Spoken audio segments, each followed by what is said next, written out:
Is everybody in their chairs? Good evening, ladies and gentlemen. I'd like to call the meeting to order. In accordance with Section 28 of the Police Services Act and our own procedural bylaw, the board is required to elect a chair and a vice chair at the first meeting every year. So accordingly, I'd like to open the floor to nominations for the position of chair. I need a mover and a seconder. Yes, I would like to nominate our present chair, Councillor El Shantiri. Thank you. And do I have a seconder? Sandy Smallwood. Thank you, Member Smallwood. Are there any other nominations? There being none, I would ask for a motion to close nominations. Thank you. And a seconder? Thank you. Well, congratulations, Mr. Chair. Thank you. No? Okay, that's okay.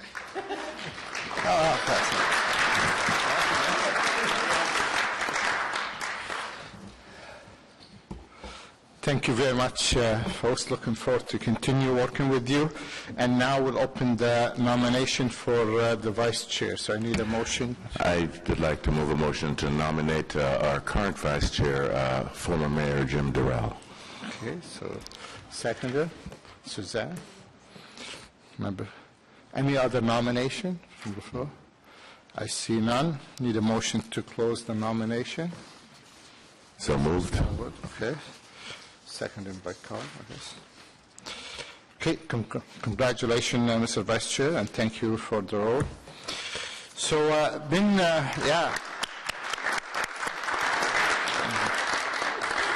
I don't know why Jan wanted to deprive us from the clap, so she will get the biggest round of applause tomorrow when she's dealing with her file. Did you say the barn word? No, I didn't use the barn word. No, actually, I didn't.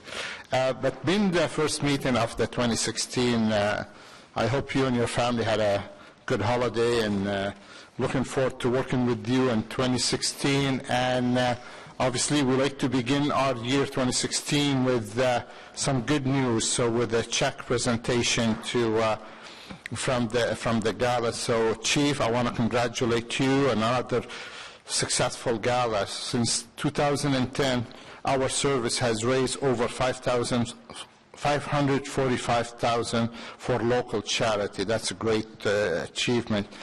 I also like to congratulate the charity who were chosen as a recipient of the fund for 2015 gala, the Ottawa Food Bank, and the Caring and Sharing Exchange.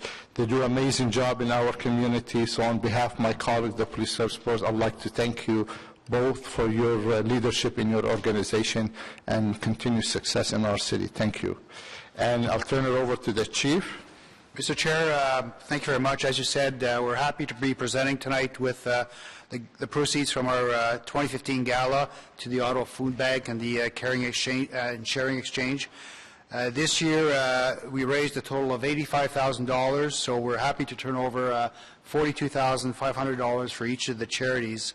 And these monies will be going to deliver much-needed programs in our community to help some people in need.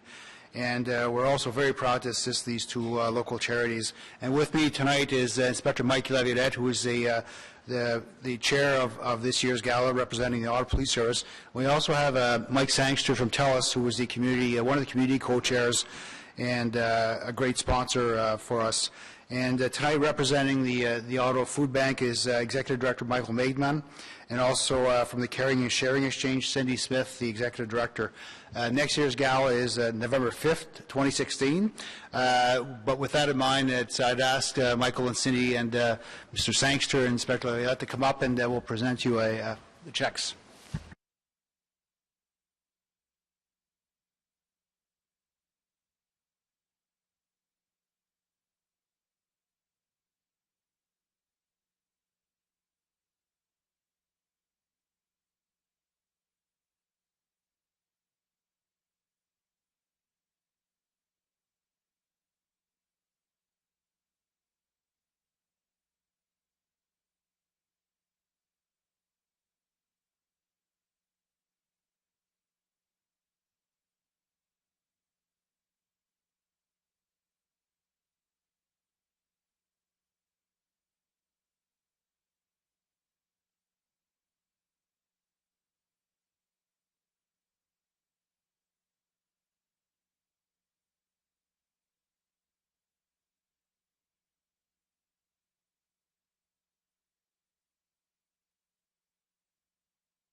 No pressure, Chief, but if every meeting you can present a check to charity, that would be great. But thank you, Mike Sangster, for your leadership as well as from co-chair from the community side. Thank you, Michael. Yes.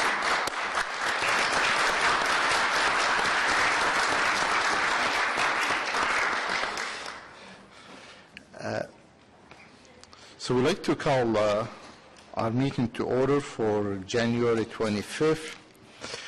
Confirmation of agenda. Okay. Confirmation of minute November 30th and January 11, 2016.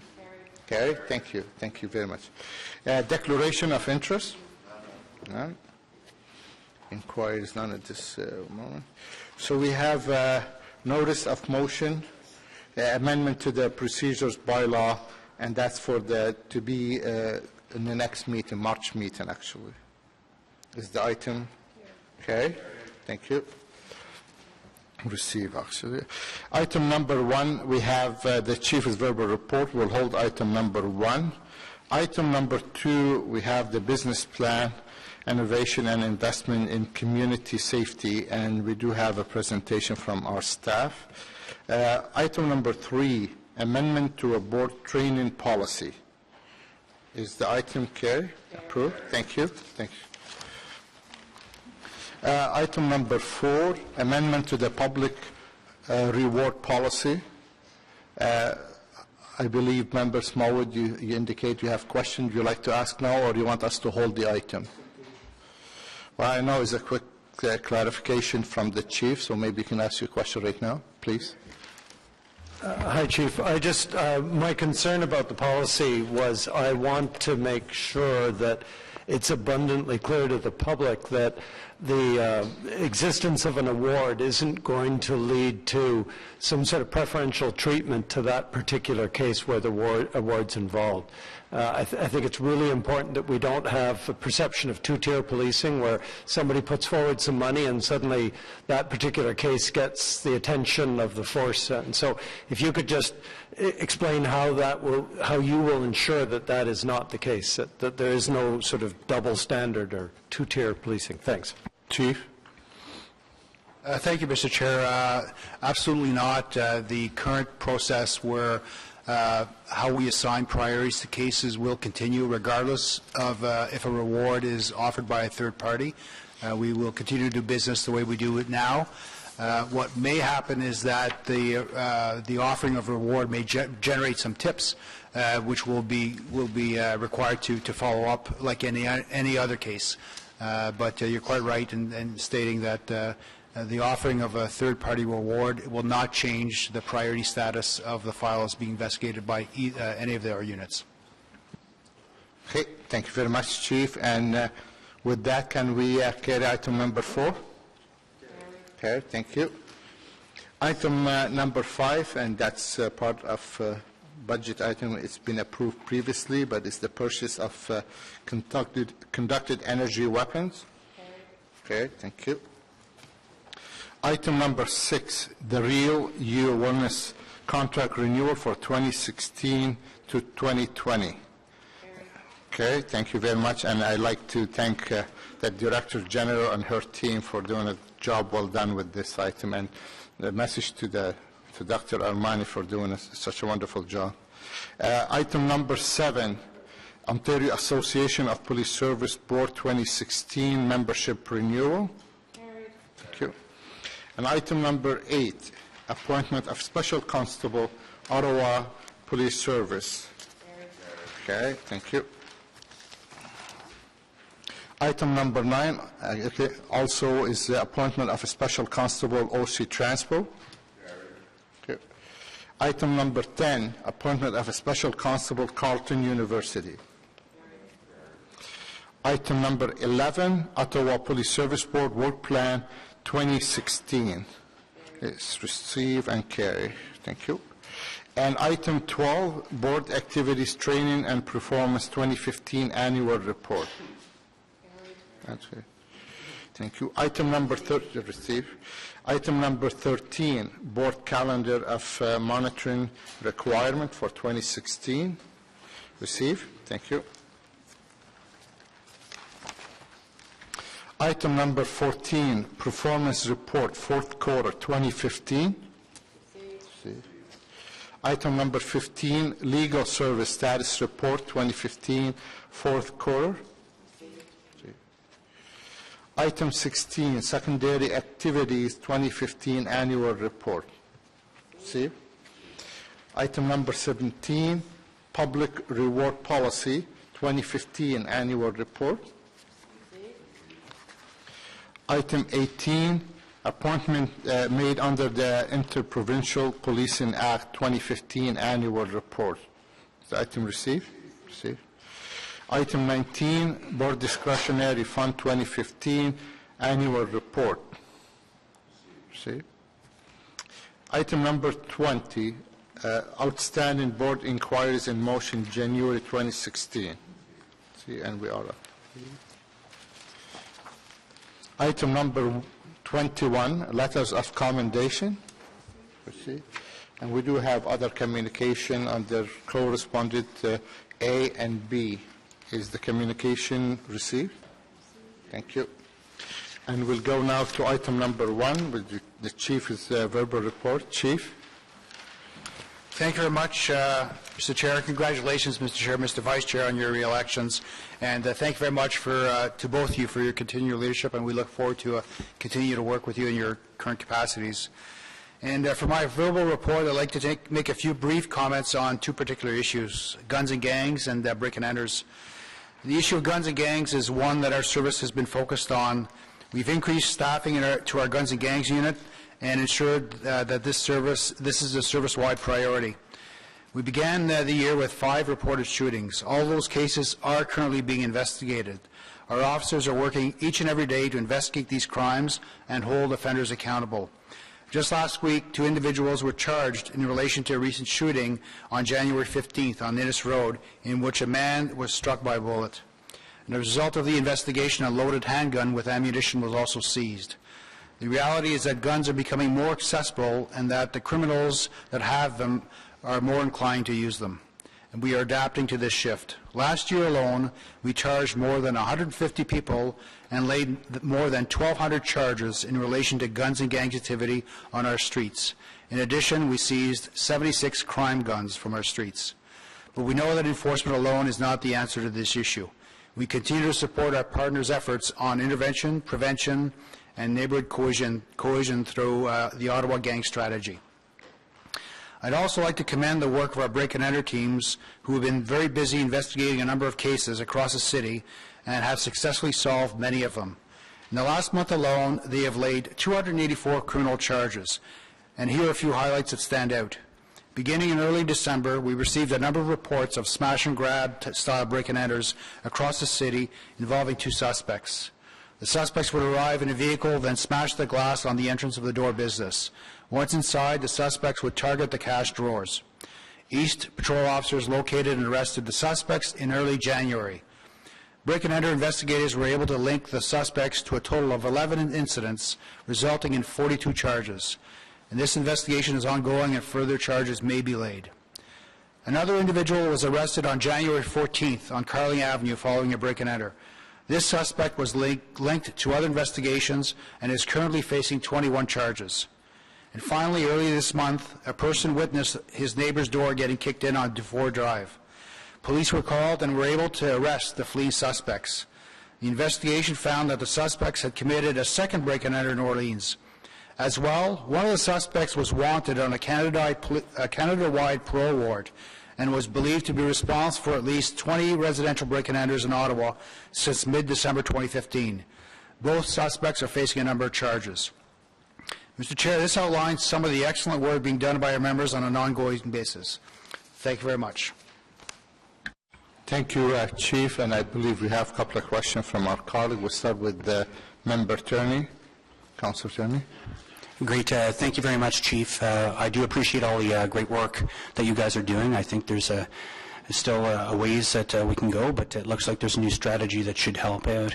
Actually, I have a question, if it's okay, Mr. Chair, unrelated to what was in the verbal report, but it's of new information, and I think we want to make sure we're prepared as a city. I was reading on Twitter today that the cab union, Unifor 1688, is preparing a demonstration on the Hill on February 2nd. It seems like it's a pretty big demonstration they're planning, and I just want to make sure and get some reassurances from you, Chief, that we're coordinating with them. I think there's also the expectation, are we setting the expectation if they're blocking roads, if they're creating issues, that there will be some kind of actions taken against them? I want to make sure we're prepared for this one because we've seen what's happened just on a parkway. I think this is going to be of a grander scale. It looks like they're bringing people across the country to come into this one, and they've already said there'll be sanctions against their members if they don't attend. So this will be something of a big scale. Have we coordinated with them? Do they have permits to be able to have their protest? Again, if it's a peaceful protest, I don't think there's any issues. But I just want to know what we could expect from a preparedness side of things. Mr. Chair, like any planned protest that occurs on Parliament Hill or anywhere in the city, we work with our partners, including those who are actively seeking to demonstrate in our community. So we'll work with the City of Ottawa to make sure that they have obtained all the permits. We work with our partners with the RCMP if the demonstration is on the Hill. And our priority will and has always been the protection of life and property, and to ensure that any demonstration is done in a safe manner, both for the demonstrators and the general public and our officers. So we will work proactively with them to try to understand where they want to go and facilitate that with the least disruption possible with respect to traffic. But the reality is, in order to make sure that everyone is safe, sometimes we have to block roads and block traffics to allow the demonstrators to go from point A to point B, which we have done successfully in the past. And thank you for that, Chief. And I think it's, I'm bringing up twofold for two reasons. One, to ensure we're prepared, and it sounds like there is a plan. But I think, two, to really get the message out there that, violence or any kind of action that's taken against our citizens outside of the protest won't be tolerated. And I think that message has to be very clear. If they're blocking roadways, smashing windows, or if there's any of that chaos, that we're going to react to make sure that it's controlled.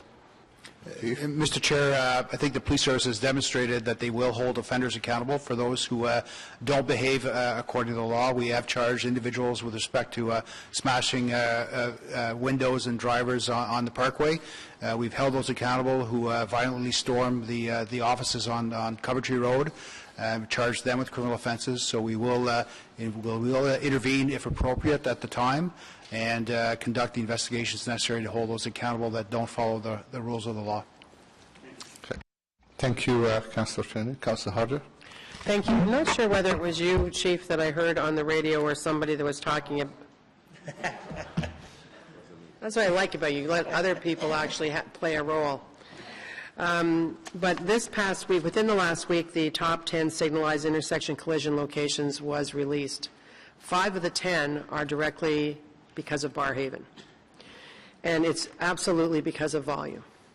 So then I heard, and looking at the chart, like 33 were in dry conditions, 7 were in wet. 30 were in daylight, 8 were in dark. 36 were clear environmental, 4 and 1 was the rest of them. And that's consistent with all of the 5 that I'm talking about. And my question is, in hearing that you're going to direct traffic officers to these sites, I'm hoping, what is it you hope to gain? Because from what I'm reading in the report, that's surely because of volume, people are going extremely slowly, and it's actually low speed, bumper, rear end. And I can tell you that representing that 85,000 people that are tied up on the one road that has 4 lanes on it, which is a big part of the problem, as we head north or south every day, coming and going. Not one person has ever asked me, please put more cops there so that, when we're already doing no miles an hour, they can catch us if we, bump into each other. What they do tell me is what you've heard from other councillors through the budget period and that about safety in the neighborhood, safety around schools, all of those kinds of things. And so I'm wondering what the logic is for that. Yeah, I'm going to speak to that, if you don't mind. Mr. Chair, our plan is an intelligence-led traffic enforcement campaign. So you may have heard Sergeant Dennis Hull. He actually spoke to this issue. And what he speaks about is actually getting the data so we know where to go to conduct our enforcement activities. For instance, Hunt Club and Woodruff is one of those areas. So sometimes it's really just about people being more aware of their driving. When they see a police car, it does have an impact on their driving. So our plan is to go to those intersections, and sometimes it's just going to be to have the police car there. So we have those plans. We also have plans to use ghost cars. So we are going to put those things into place so that we have an impact. We're also using the speed signs to try and slow people down. I recognize that some of those collisions are occurring at low speeds, but it also is mostly about people being distracted by the 2,000 other things they have running through their heads and or their cell phones. Or the fact it's the 9th light they're waiting to go through to cross over Hunt Club. So you think about it's Riverside and Hunt Club, Prince of Wales and Hunt Club and Woodruff, Woodruff and Baseline, Greenbank and Strandherd, Greenbank and Fallowfield, and Greenbank and Woodruff. They're all directly related to Barrhaven. And I can tell you that when they're going slowly, and you are, there's not a chance. I mean, everybody gets creative and drive through Penny Forest and through Van and all that to try and bump out. It's just a mess. Would it not make more sense to make some recommendations in reviewing this to the traffic people on analysis? I think about the Transportation Safety Board ruling on, wow, you guys were really wrong in your estimate of traffic that was going to go on Woodruff, right? Well, the bottom line is we haven't widened any other roads, so we're forcing people to have this. So anyway, I'd like to have more discussion when we can. Just the final point on that is the Safer Roads Ottawa partnership that we do have, and part of that is engineering. So they do conduct traffic surveys to look at what the numbers are that are actually utilizing a road, and when they have those kinds of impacts, we are going to be in a position that we can actually push back and say, wait a second, you need to do something about the flow of traffic, whether that is increasing the time for a green light so that we can get more vehicles through, because there is a science to that, so that they only get the amount through that can travel to the next intersection. I have Phil Landry on speed dial every day. Speed voice dial. I'll just clarify that. Phil Landry cell. Okay. Just in case. Thank you, Council, and thank you, Deputy Skinner. And on the Chief's verbal report, received, thank you. We go to item 2, which is our 2016-2018 business plan. And we do have a presentation, but before we start the presentation, before I turn over to the Chief, I just want to make just a little remark how important the business plan as a document for the board. So this plan shaped the position of the Ottawa Police Service to respond to the need of our community and our members, as well as the Chief's operational priority and emerging challenge we face over the next 3 years. It requires many months of collaboration, work, and I would like to thank my fellow board members, our community partner, OPS members, and the Ottawa residents for their participation and contribution. It is an important document to the board and reflects our commitment to the community safety. I would like to turn it over to the Chief before I introduce the panel, but I want to also thank the panel myself for a job well done during all those meetings we have together. Chief? Thank you very much, Mr. Chair. And this evening we have Randy Marr, Acting Superintendent Mark Ford, and Jennifer Gettiali from our Performance Planning and Analytics group that are tasked with one of the things that they do is prepare our business plan. And this is our 7th plan since 1995, since the amalgamation of the police service. And the plan is prepared in accordance with the provincial adequacy standards and also under the Police Services Act. And it requires the boards to prepare a plan every 3 years. The plan actually this year will focus on our priorities, how we successfully achieve our mandate, and how we are going to achieve our legislative responsibilities. And the theme of this year is innovation and investment in community safety. And it's designed to align with and respond to the needs of our members, our partners, and the community. And it also reflects the changing complexity and context in which policing is evolving these years. And it's also designed to be very flexible due to any potential changing circumstances. This has been an evolution as far as the business plan. We've had a structured process to ensure that we have both internal input and external input from the Ottawa Police Service and our community. We started with research and inputs by doing an environmental scan and looking at many pieces of information that are out there. And then we developed a plan. We did in consultation with the board, with our members, and with the community. And then we refined the plan based on the information that we received from all our stakeholders. And then we received internal approval from the executive, from our members, and now it's here before the board this evening for your approval. So I'll turn it over now to Randy Marr, who will continue with the presentation. Just to my colleague, also in your package you'll see the presentation, so if you want to. Mr. Marr?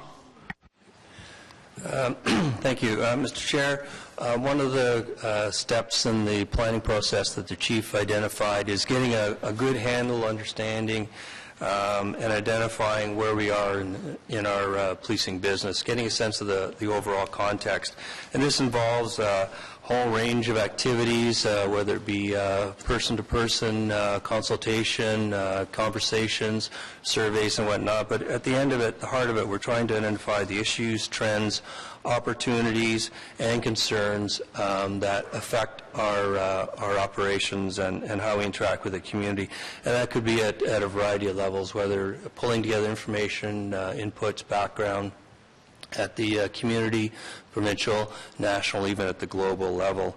All this basically culminates, as you can see on the slide there, a number of perceptions, expectations, and trends and whatnot. And all this really points us to the increasing cost and complexity in policing. And really what the plan is designed to do at the end of the day is help us address those issues at a strategic level. So this has all been quarterbacked and coordinated and documented through the help of Jen, a very complex and challenging process when you think about all the bits and pieces that have come together. But it's all encompassed in what we call an environmental scan. One of the foundation pieces that contribute to the business plan is actually one of the legacy or carryover pieces from our last business plan, where we had identified value to the community as one of the key priority areas. So you'll see we've sort of carried this over into the current process as well, when basically if you have an engaged employee who wants to go the extra mile, satisfied customers or clients or community, and you focus your operations and perform to the best ability and stretch yourself as well, you will, at the end of the day, likely encounter, or the outcome of all that work is you'll have increased public safety and confidence. And you see across the bottom there, those are kind of some of the monitoring and measuring tools that we do use in trying to understand where we are in terms of public safety and confidence. So it's part of the whole performance measurement framework that the board has supported and included in the past number of business plans. The other new area that we've encompassed as well this time is a kind of an emerging global good business practice, and looking at setting up and measuring your operations through the lens of equity, diversity, inclusiveness. So that's a large piece, and that was a discussion point at our joint planning session, and you'll see how that is reflected in the plan as Superintendent Ford walks us through it. The other piece that I want to cover off before I turn it over to Superintendent Ford is around the consultation input stages as well. Again, very important component of how we develop our plan and bring it forward for your approval. You'll see the check marks across the bottom there. Those are a number of community groups and consultation exercises we undertook, from the Community Policing Advisory Committee to the Youth Advisory Committee, Crime Prevention Ottawa, our public surveys, our internal survey members, and we also canvassed the mayor and the entire councillors group to see what they thought were a number of the emerging and community concerns that we should be addressing as a police service. And finally, you see the photograph there. That was captured on early November when we had our chat session where 75 some odd members of the community and police services came together and considered all the inputs, the draft goals and objectives at that time. So Superintendent Ford is going to take us through the results of that exercise. Okay, so what you see here is really the output of a work or of a collaboration between all those involved in the creation of this version of the business plan. One of the things is, while the values for the organization did not change or was not suggested to change, we saw a slight tweaking in the vision and mission for the organization, or recommended vision and mission. For the vision, it moved away for the 2013 to 2015 business plan from a trusted leader in policing to a trusted partner in community safety. This reflects the importance and the continued engagement and working together with a variety of community partners to deliver services and respond to broad societal issues. Also reflected of the change that took place was a migration from the previous mission statement to protect the safety and security and quality of life in Ottawa to one that now reads to protect the safety and security of our communities. And this communities not only is limited to geographical communities, but those other communities within the city that we are responsible for. So the cornerstone of the business plan are our three strategic priorities. So the first one speaks to community and the importance of working with our communities on our shared responsibility for safety. Each of these strategic priorities have three objectives, and each objective has three goals associated. Now, there is an exception, and we will see that under the members' goal or a strategic priority, that there are 4 goals associated with that. But these form the building blocks and the foundation for the organization over the next 3 years and provide strategic direction as we move forward over those years. So the community one speaks to working with our communities for shared responsibility and safety. Just to briefly run over the goals, is one of the goals would be to engage, mobilize, and support a community that is part of our solution. The second one is a police force that inspires trust and confidence, and the third one being a reduction and prevention of crime, disorder, and victimization through a risk-based approach. And all these are captured in the document that is available to yourselves and the public. The second goal is working with our members, and that is engaging and investing in all our people. It is a critical piece within the organization as we move forward over the next 3 years. There are 4 goals associated with this particular strategic priority. The first one being an appropriately resourced, well-rounded, highly capable membership that has opportunities for growth. Second goal being an organizational culture that understands and supports member health and wellness. The third goal being an engaged membership that feels that their issues are being heard and addressed. And the fourth goal, a diverse membership that better reflects the demographics of the communities we serve. And finally, oops, a little too quick on that one. The third strategic priority being that of service. And delivering service excellence through operations is what this speaks to, and there are 3 goals associated with this. Delivery of core policing services that reflects the needs of our communities. And this is where you will find the Chief's operational priorities reflected in this particular goal and the objectives associated with this goal. The second goal, a new and integrated approach to work life that reflects a changing workforce supported by workplace innovation and technology. And finally, a policing model that is sustainable and adaptable for the future. All these goal leads are a shared responsibility amongst the senior management team within the organization, and the two deputy chiefs and the director general will jointly be accountable for delivering our business plan over the next 3 years in these 3 strategic areas. Next steps, subject to the approval of this business plan, obviously that's why we're here, is we see the formation of a business plan steering committee within the organization to address what steps, the reporting mechanisms, and how do we deliver over the next 3 years of this plan. There will also be the formalization, the editing, translation, publishing, and rollout of the business plan for the public, and that would be expected to be completed within the next 4 to 8 weeks. And finally, as per past practice, is the semi-annual reporting to the Police Services Board on the delivery of the goals and objectives related to the business plan. Thank you. Okay, thank you very much, Acting Superintendent. And we have a question from Member Harder, Councillor Harder. Just a quick one. Who do you see as the group for the BP Steering Committee? Yes, the Business Plan Steering Committee is a group within the organization. Each of the 10 goals has been assigned either a superintendent or a director within the organization that will be responsible for delivering on those objectives.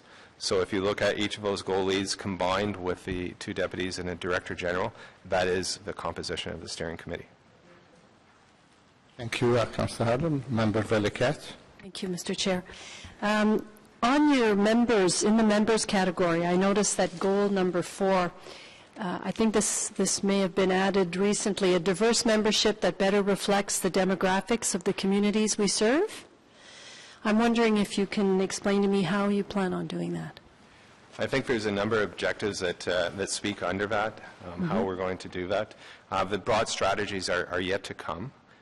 These are one of the next steps, is that while the goals and objectives have been identified, that is the work that will follow on delivering on the business plan, is that those strategies will be taken back, and by the group of senior management and the business plan steering committee will come up with some strategies that will speak to performing on that work and delivering. That's great. I'm glad to see it there. Councillor Harder. And just building at what Member Valiquette said, in that same line where we're looking for to diversify, where does I just want to make sure it includes the number of women that we have in the police force and in particular in the management level? And then how are we going to have, that's something that Member Valiquette and I would like to be part of. So if there's a subcommittee on that, we would like to be part of that. Yeah, Mr. Chair, the whole goal around and the purpose of this is to continue to make sure that we strive at representing the community we serve. As you well know, we do a census. We're the only police service in Canada that does a census, and we've done it twice now in order to understand who we have as members of this organization, and we compare that with the community we serve. And the objectives around diversifying our workplace is to ensure that we continue to strive to reflect and meet those goals as per the census and the one we and the community we serve. I think there's a lot of things that we are going to be doing with respect to our outreach recruitment and ensuring that that we are reaching out to the communities and enlisting champions from our community to be able to identify individuals in the community that want to serve as police officers and civilian members. We're finding that there's a lot of competition for policing, specifically in Ontario, with the RCMP hiring a large number of officers, the OPP hiring a large number of officers, and municipal police services also competing. And the pool of candidates continues to shrink, and we need to look at strategies to increase that pool. Thank you for that. And we do have some ideas and had a discussion about that. And 51% of our population here in Ottawa is female. And yet we only have, you and I discussed this the other day, maybe 10 women above sergeant. And I think there's a lot, I don't think, there is a lot of work to be done there. We'd like to be part of it. Thank you. Okay, any other question? Mr. Mott, traditionally, every 6 months you bring us a report where the business plan at and what goal we achieve and how we are working toward achieving our goal. Is that correct? Yes, Mr. Chair, that's part of the board's monitoring requirements, and we try and bring that kind of our progress and achievements and accomplishments toward the goal strategies and objectives to you every 6 months. And I think the other thing we're trying to do now is when we report to the community, particularly in our upcoming annual report, we'll be looking at through revised, updated performance measurement framework. That was, I believe, you and other members of the board were involved in that development. So we're starting to look at performance, but also accomplishments as well. Good. We'll be looking forward to it. Okay, so with that, the Ottawa Police Service Board approved the draft 2016-2018 business plan, innovation and investment in community safety. Is the item carried? Carried. Thank you very much, folks. And with that, that will conclude our portion of the public meeting. I need a motion to move in camera. So moved by the Vice Chair to go in camera. Thank you very much.